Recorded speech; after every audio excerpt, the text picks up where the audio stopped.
Have you ever felt like there was something inside you that no one sees, but that consumes you from within? An invisible weight that you carry even when everything seems normal on the outside. Perhaps it's the absence of someone who left too soon.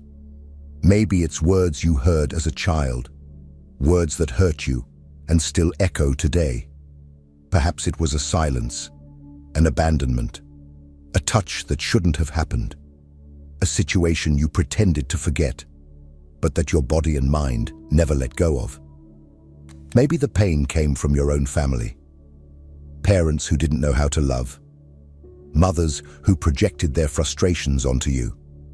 Siblings who competed for attention while you just wanted to be seen. Or maybe it was life outside. An abusive relationship, a betrayal, the loss of someone who was your foundation, or even something you could never name.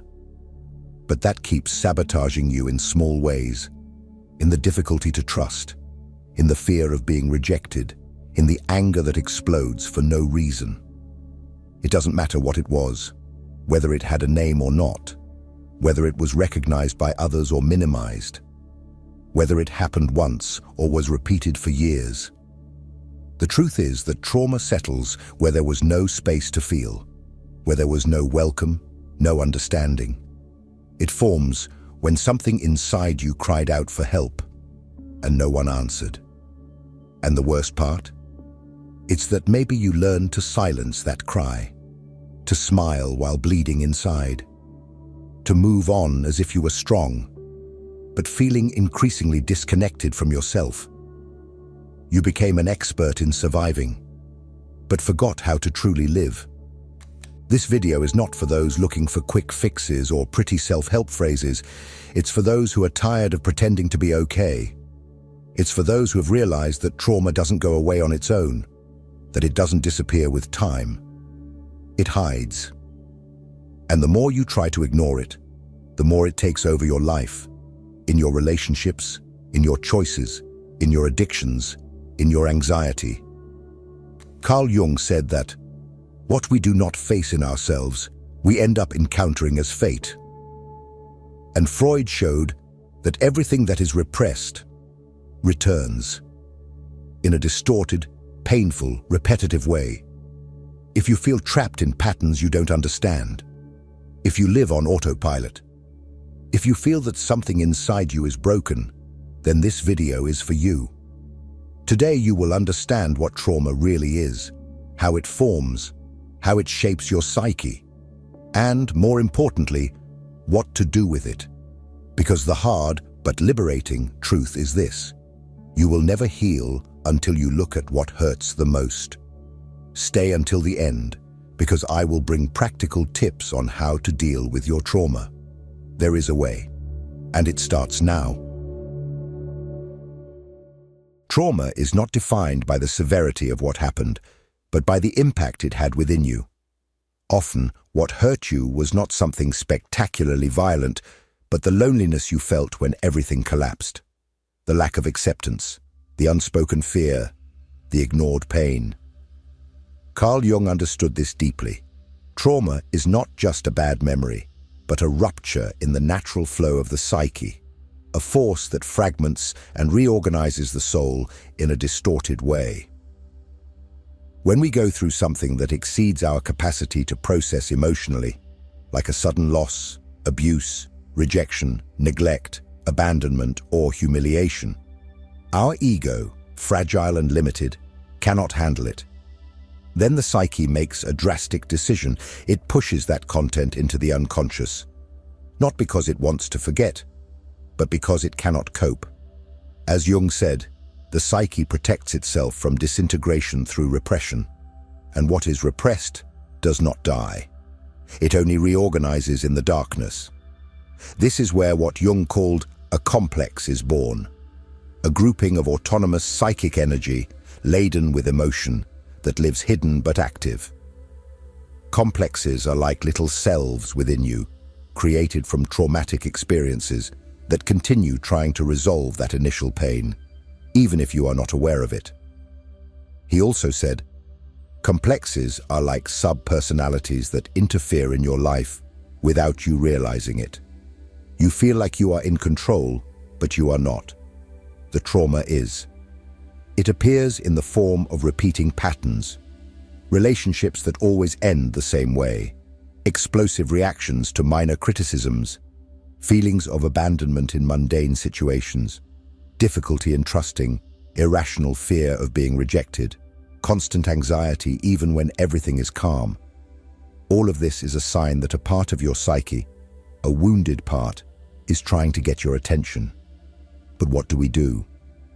We ignore it. We pretend it has passed.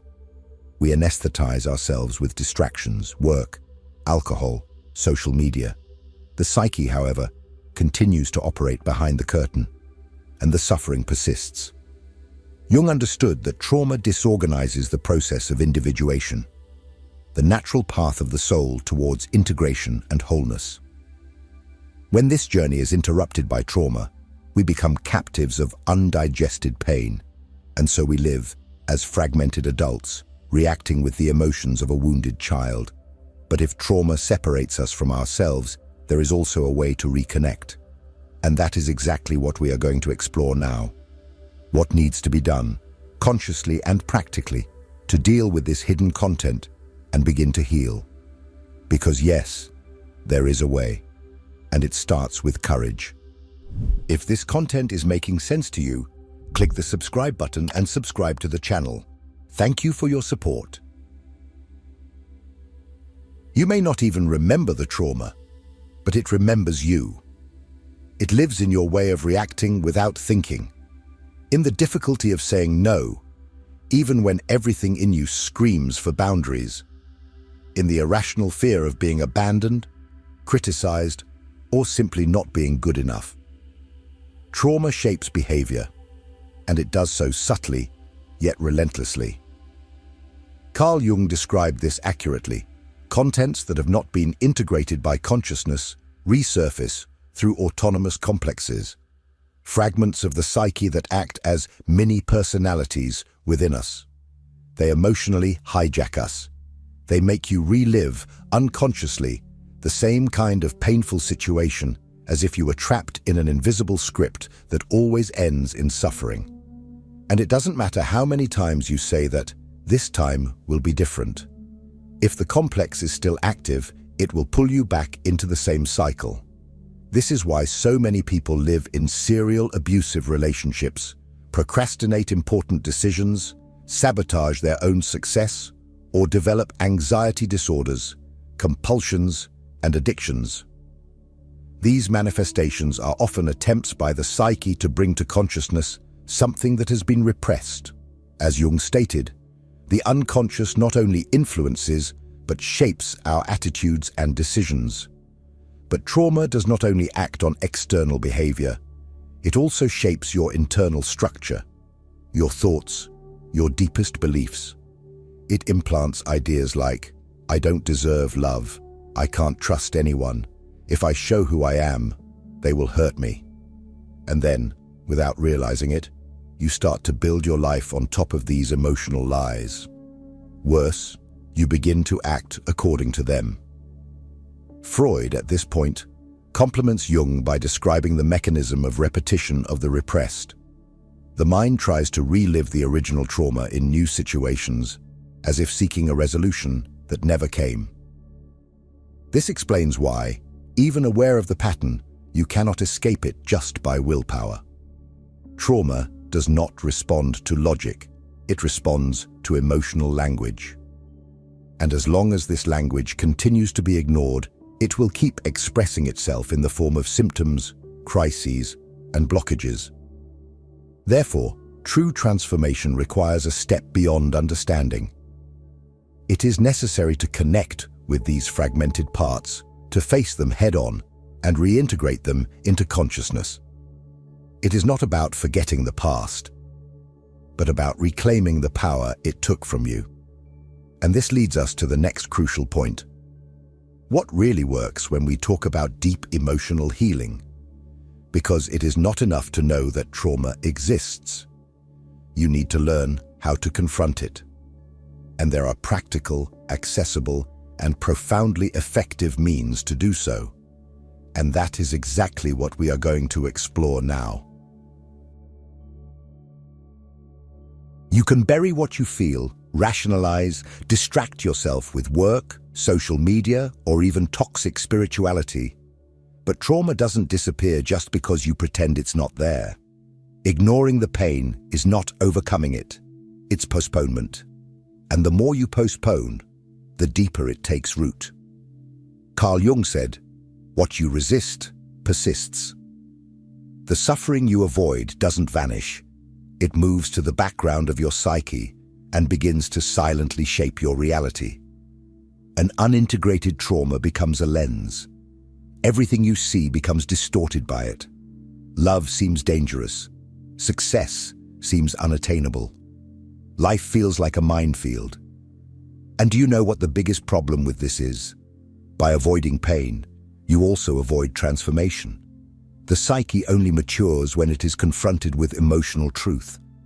And that truth is rarely comfortable. Freud pointed out that repression, the ego's attempt to suppress what is painful or unacceptable, is the initial mechanism that generates neurotic symptoms. But suppressing is not healing, it's anesthetizing. And everything that is anesthetized will eventually return, stronger, more confusing, more destructive. Have you noticed how sometimes situations repeat in your life like an echo? Different people, the same conflicts, new cycles, the same pains. This is not bad luck. This is the unconscious asking for attention. Jung called this meaningful synchronicity, external events that reflect unresolved internal realities.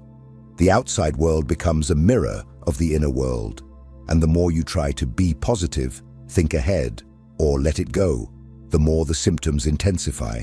Because the unconscious is not interested in superficial positivity, it wants integration. It wants you to stop running away, to face what has been denied, to bring light to where there was only shadow. But here's a hard truth to swallow. Healing hurts. And that's why many prefer not to stir things up, because it's easier to maintain the known chaos than to dive into the unknown of healing. But the pain you avoid today will be the pattern you repeat tomorrow. Jung was clear. There is no awakening of consciousness without pain. This doesn't mean you have to suffer forever, but rather that the pain needs to be felt, understood, and transformed. Healing begins when you decide to stop running. And this leads us to the question that really matters. If ignoring doesn't work, what does? How do you confront trauma in a practical, real, accessible way? What tools exist, beyond theory, to help you reconnect with the lost parts of yourself? In the next part, we will delve into exactly that, the real, concrete, and effective means of working with trauma. Tools that allow you to start today, even if gradually, even if afraid, because the path to healing doesn't require perfection, just presence. It's time to stop merely understanding trauma intellectually and start working with it in a direct, visceral, and practical way. If up to this point you have recognized that you carry unresolved pain, that patterns repeat, that your behaviors sometimes don't make sense, now is the moment to begin the healing process.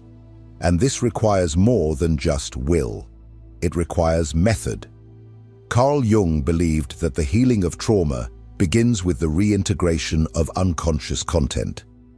And this reintegration does not occur through force or denial, but through deep listening to what has been rejected.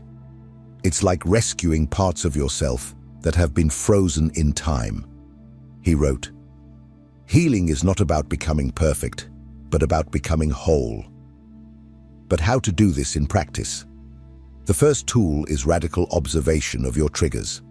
Start recording, at the exact moment it happens, everything that throws you off balance. Situations, phrases, behaviors of others that provoke in you a disproportionate emotional response.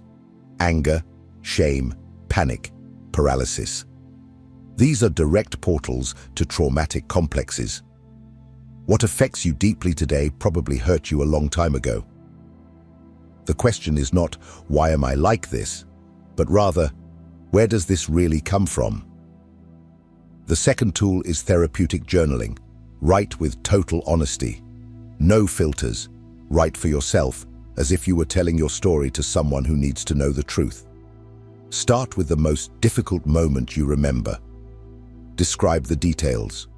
What you felt. What you wish you had said. What still hurts. Jung believed in the power of words as a bridge between the conscious and the unconscious.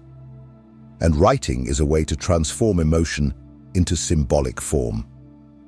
The third tool is active imagination, a technique developed by Jung to access unconscious content without rational censorship.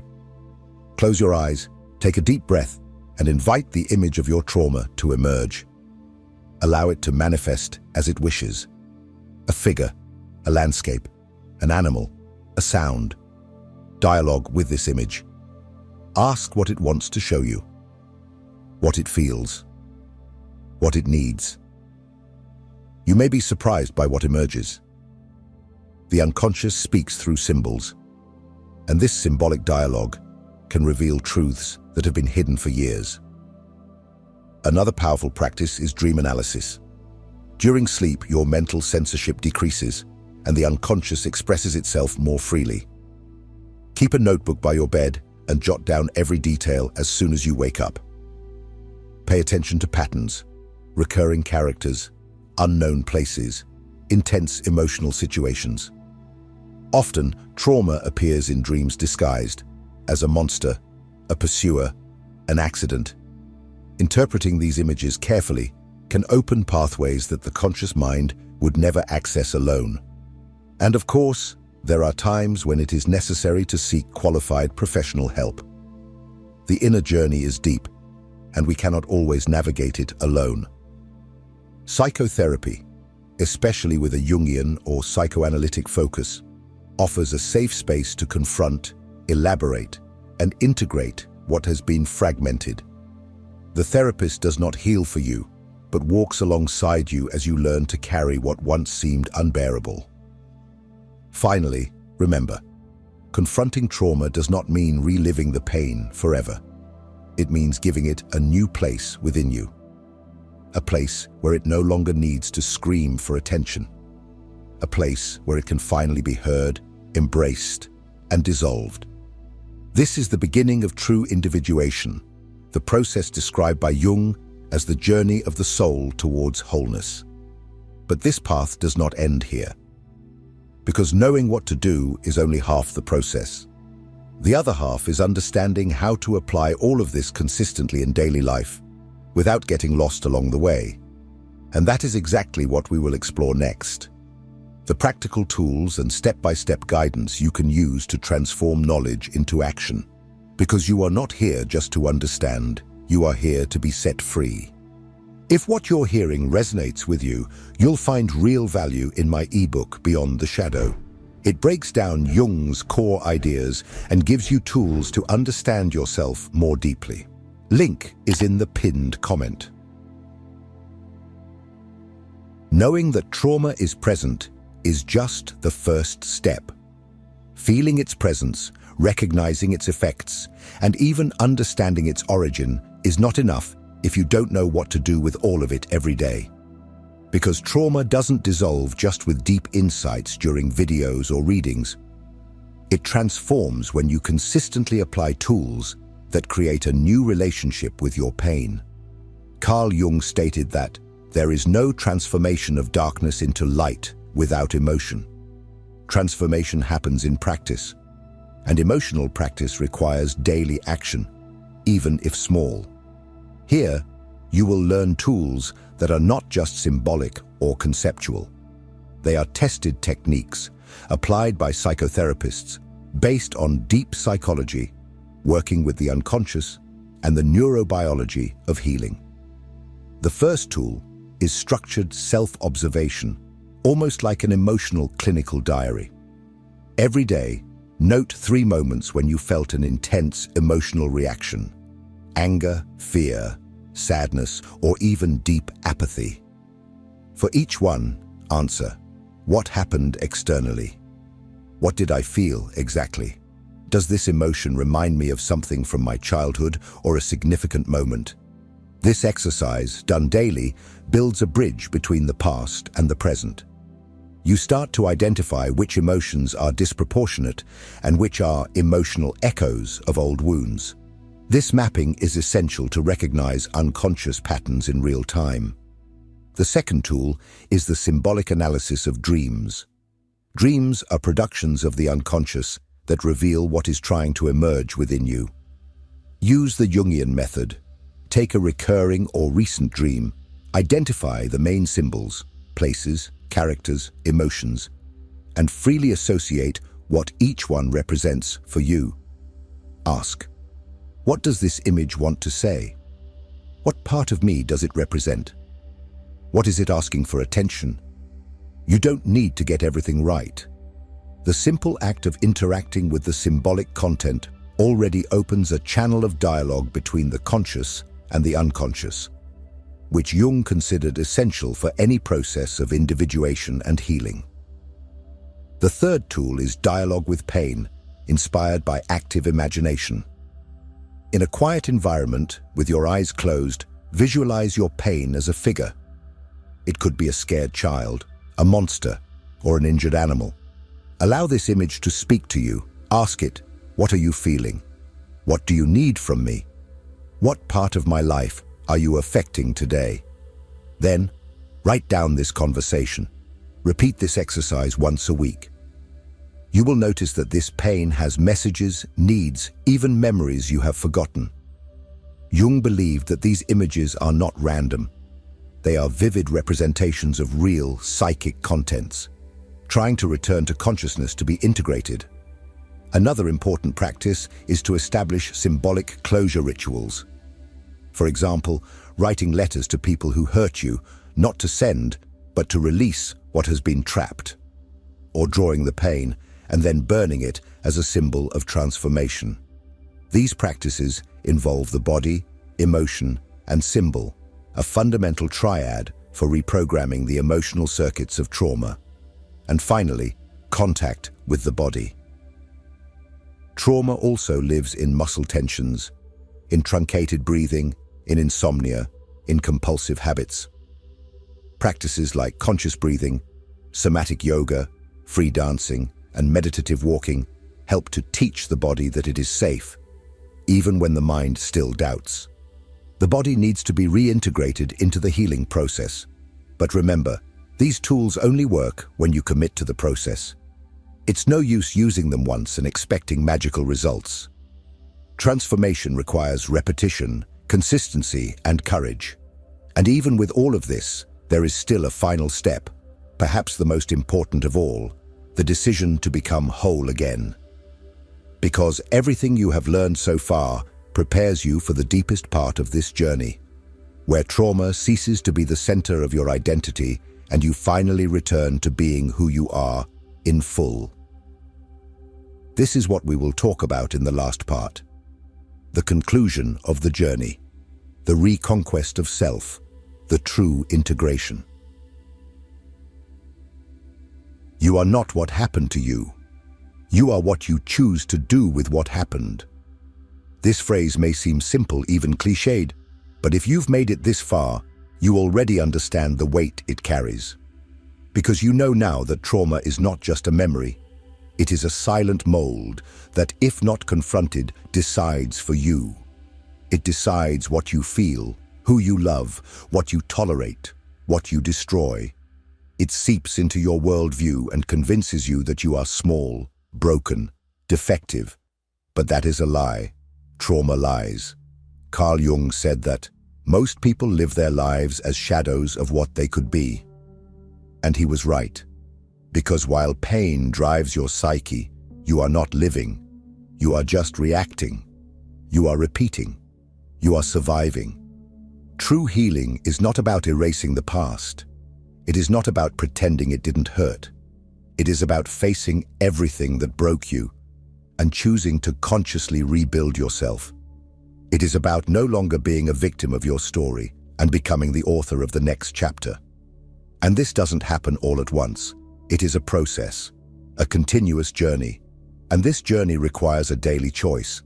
The choice not to run away, the choice to feel, the choice to integrate. You don't need to become someone different. You just need to reclaim the parts of you that were abandoned. The ones that got stuck in that memory, that emotion, that silence. This is individuation, becoming whole. Not perfect, whole. And here's a brutal but necessary truth. No one is going to do this for you. The therapist can guide, the books can inspire, the videos can awaken. But in the end, it's you with yourself, you with your reflection, you with your shadow, and also you with your light. If today, in some way, this video touched something that was dormant inside you, I want to ask you one thing. Write in the comments the phrase, "My trauma does not define me." Write it as a commitment, as a beginning, because the first step to healing is breaking the silence. And maybe your courage will inspire someone else to start too. And more. Don't stop here. The journey doesn't end with this video. The next episode is just as important as this one, because each layer of the psyche needs a new perspective, a new understanding. So keep going, because you deserve to be free, holy, and that starts now.